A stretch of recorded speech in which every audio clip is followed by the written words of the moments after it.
যে ভিতরের যে বাড়িটার আইনমন্ত্রীর যে ভিতরের জায়গাটা দেখি, এই যে দেখেন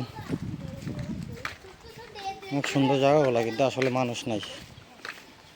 এটাই ভাই বাস্তব, কারণ আজকে আপনি আছেন, কালকে থাকবেন না, কিন্তু স্মৃতি হিসাবে থাকবেন, আর কিছু না।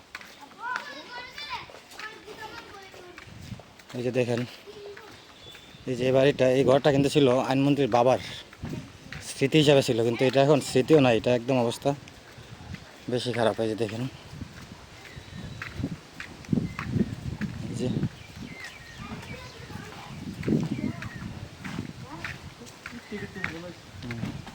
এটা ছিল আইনমন্ত্রীর বাবার ঘরটা, এই ঘরটা কিচ্ছু নাই। দেখেন এই যে ইটগুলো, এই যে ঘরের ভিতরে এখন রাস্তা হয়েছে। এই এই কিছু শতনগজ খেলে, শতনগজ খেলে গা আবার এদিকে শতন করবি না, এদিকে এদিকে। যে এটা হচ্ছে আরেকটা ঘর।